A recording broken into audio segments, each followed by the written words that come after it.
शादी भी एक तरह का जुआ है, लग जाए तो जैकपॉट है, नहीं तो जिंदगी तबाह है।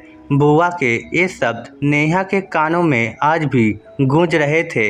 विदेशी जमीन पर आज नेहा बिल्कुल अकेली खड़ी थी, कोई साथ नहीं था। जिसके साथ इतनी दूर तक आई थी उसने तो अकेला छोड़ दिया था। वह सोच रही थी कि आखिर किस मुंह से अपने पापा को फ़ोन करे, कितने अरमानों से पापा ने सुधीर के साथ उसे विदा किया था। कितने खुश थे वह कि मेरी बेटी विवाह होकर विदेश रहने जाएगी। इस बात का तो कितना घमंड आ चुका था नेहा के अंदर। पूरे परिवार में, पूरे रिश्तेदारी में, या यूँ कहें कि पूरे गांव में वह अकेली ही ऐसी लड़की थी जिसके लिए महानगर में रहने वाले सुधीर का रिश्ता आया था और उसे शादी के बाद विदेश जाने का मौका मिल रहा था। आखिर अपनी सुंदरता पर कितना ज़्यादा घमंड हो चुका था उसे। माँ तो बलैया ले ले करके थक नहीं रही थी, हर दिन त्योहार की तरह निकल रहा था। बुआ ने कितना समझाया था कि लड़का महानगर में रहता है और आगे चलकर विदेश जाएगा। इसका मतलब ये नहीं कि शादी ब्याह के मामले में आप ज़्यादा जांच पड़ताल नहीं करें, एक बार अच्छे से देख परख तो लो। पर उस समय तो सबको बुआ विलेन नजर आ रही थी, जो शायद उससे जल रही थी और ये शादी तुड़वाने में लगी हुई थी। 7 महीने पहले की बात थी। नेहा गांव के जमींदार की बेटी थी। एक शादी समारोह में नेहा का शहर जाना हुआ था। वहीं पर वह सुधीर से पहली बार मिली थी, लेकिन जब घर आई तो कुछ दिन बाद ही पता चला कि सुधीर और उसके परिवार की तरफ से उसके लिए रिश्ता आया है। सुनकर उसके पैर तो जमीन पर ही नहीं पड़ रहे थे। जब बुआ जी को पता चला तो उन्होंने समझाया, अरे ये क्या तुमने महानगर महानगर लगा रखा है। बस महानगर का नाम सुना नहीं कि बावले हो गए हो। छोरी की जिंदगी का सवाल है, एक बार जांच पड़ताल तो अच्छे से कर लो। अरे जीजी परेशान ना हो, मेरी नेहा तो है ही ऐसी, बिल्कुल परियों की तरह अपना भाग्य खुद लेकर आई है। इसके लिए तो राजकुमार ही आएगा। माँ ने बात टालनी चाहिए। अरे पर इसे अपनी पढ़ाई तो पूरी करने दो, और फिर लड़के के बारे में तुम लोग जानते ही क्या हो, उसके परिवार के बारे में क्या जानते हो। अरे जीजी लड़के के बारे में क्या जानना है, लड़का कमाऊ है, दिखने में सुंदर है, और तो और विदेश जा रहा है, अब और क्या चाहिए। और जब इतना अच्छा रिश्ता आ गया तो फिर पढ़कर क्या करेगी। ये तो खुश है, पापा ने भी कहा। अरे पर वह जल्दीबाजी नहीं कर रहे। भला ये क्या बात हुई, सगाई और शादी एक सप्ताह के अंदर ही करना चाहते हैं, और तो और दहेज ना लेकर सब कुछ कैश ले रहे हैं। कम से कम ये तो हमारी मर्जी होनी चाहिए ना, बुआ ने समझाना चाहा। अरे वो तो लड़के को विदेश जाकर के रहना है, इसलिए है जल्दबाजी कर रहे हैं, और उनकी नीयत खराब होती तो ओ भला नेहा के पेपर्स क्यों मांगते। इसका भी तो पासपोर्ट तैयार करवा रहे हैं ना, उसको साथ में ले जाने के लिए। और वैसे भी उनके घर में क्या कमी है, तो बेवजह दहेज का सामान कहाँ रखेंगे, इसलिए तो वे लोग कैश ले रहे हैं। माँ बीच में ही बोल पड़ी, अरे पर फिर भी सोच समझकर कदम बढ़ाओ। देख शादी एक तरह का जुआ है, लगे तो जैकपॉट है, वरना जिंदगी खराब है। तुम दोनों नेहा के माता पिता हो, तुम लोग देखो, हम उनके बारे में ज़्यादा कुछ जानते भी नहीं हैं, और ना ही कोई हमारा जानकार बीच में है।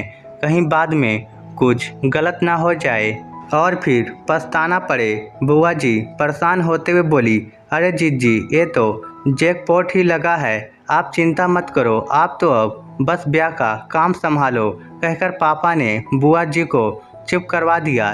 एक सप्ताह बाद वह लोग आए और चट मंगनी पट ब्याह हो गया, और नेहा अपने ससुराल आ गई।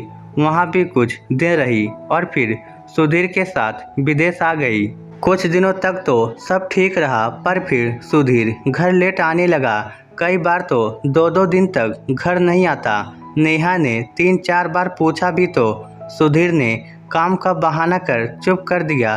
पर अब वह शराब भी पीने लगा था। आज जब सुधीर का फ़ोन नेहा के हाथ लगा तो पता चला कि वह तो किसी विदेशी लड़की के साथ अफेयर में है। ये देखकर तो नेहा के पैरों तले जमीन ही खिसक गई। जिसका हाथ थामकर वह यहाँ आई, वह तो किसी और के साथ प्रेम की बांसुरी बजा रहा है। जब इस बारे में नेहा ने उससे बात की तो बड़ी बेशर्मी से उसने जवाब दिया, इसमें क्या अजीब बात है, ये सब यहाँ नॉर्मल है। अब विदेश आया हूँ तो कम से कम अपने मन की तो करूँगा ही। यहाँ पत्नी के रहते गर्लफ्रेंड होना कोई बड़ी बात नहीं है। सुनकर नेहा को बड़ा गुस्सा आया और उसने कहा, तुम्हारे लिए बड़ी बात नहीं है पर मेरे लिए बड़ी बात है। जब तुम्हें अपने मन की ही करनी थी तो मुझसे शादी क्यों की? पैसों के लिए, बस यही कारण था। वरना तुम जैसी गांव की लड़की से कौन शादी करता? वो तो मुझे विदेश आने के लिए पैसों की ज़रूरत थी और पापा का बिजनेस कर्ज में चल रहा था, इस कारण से तुमसे शादी करनी पड़ी। वरना तुम जैसी गंवार लड़की की तरफ तो मैं देखूं भी ना। सुधीर ने बड़ी बेशर्मी से जवाब दिया। सुधीर के मुंह से ये सब सुनकर नेहा सकते में आ गई। उसके मुंह से कोई बोल नहीं फूट रहे थे, आंखों में से आंसू बहने लगे थे और उसे उसी हालत में छोड़कर सुधीर घर से निकल गया। काफ़ी देर तक नेहा अपनी किस्मत पर रोती रही। पापा को फ़ोन करने की हिम्मत नहीं थी, इसलिए उसने अपनी बुआ को फ़ोन लगाया। फ़ोन उठाते ही बुआ जी ने कहा, अरे नेहा, आज कैसे फ़ोन किया? वहाँ सब ठीक तो है ना? मन लग गया तेरा वहाँ? बुआ जी ने तो एक साथ कई सवाल पूछ डाले। बुआ जी के शब्द कानों में पड़ते ही नेहा की रुलाई छूट गई। उसे फ़ोन पर रोता देख बुआ जी घबरा गई। क्या बात है नेहा, मुझे बता तो सही। देख रोती जाएगी तो पता कैसे चलेगा? जो है साफ साफ बोल, क्या हो गया, रो क्यों रही है? तब रोते रोते नेहा ने सारी बातें बुआ जी को बताई। सुनकर बुआ जी भी सकते में आ गई। फिर नेहा को हिम्मत बांधते हुए बोली, तू चिंता मत कर, तू अकेली है वहाँ पर, थोड़ी हिम्मत रख, मैं देखती हूँ कि मैं क्या कर सकती हूँ। मैं वापस आना चाहती हूँ बुआ, मुझे वापस बुला लो। मैं अपने देश, अपने गांव वापस आना चाहती हूँ, अपनी धरती पर वापस आना चाहती हूँ। यहाँ मैं बिल्कुल अकेली हूँ बुआ, मुझे कुछ भी समझ में नहीं आ रहा है कि मैं क्या करूँ। नेहा रोते हुए बोली, नहीं बेटा, रोना नहीं, मैं अब तुझे वहाँ नहीं छोड़ूंगी, वापस अपनी धरती पर लाकर ही रहूँगी, तू परेशान मत हो। बुआ जी ने हिम्मत बढ़ाई, तब जाकर नेहा की हिम्मत बढ़ी। यहाँ सबसे पहले बुआ जी ने नेहा के माता पिता से बात की। एक पल के लिए तो उन्हें यकीन भी नहीं हुआ कि ऐसा कुछ हुआ है, पर फिर जब उन्होंने फ़ोन करके नेहा से बात की तब जाकर उन्हें यकीन हुआ। उसके बाद उसके माता पिता और बुआ जी सीधे सुधीर के माता पिता से शहर जाकर मिले। उन्हें भी अपने बेटे की करनी पर विश्वास नहीं हुआ। हालांकि उन्होंने इस बात को जरूर माना कि सुधीर को विदेश जाने के लिए पैसों की ज़रूरत थी और शादी में आए हुए पैसों से ही वह विदेश गया है।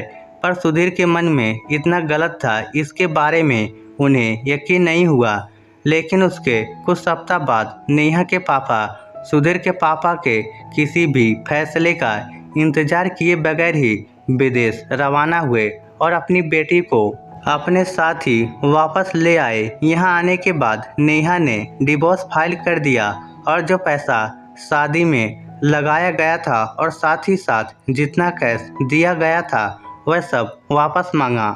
आखिर अपने पिता की कमाई को वह ऐसे ही किसी धोखेबाज को मौज मस्ती के लिए दे तो नहीं सकती थी। हालांकि इन सब में काफ़ी वक्त भी लगा, लेकिन आखिरकार कुछ सालों बाद उसे इन सब से छुटकारा मिल ही गया।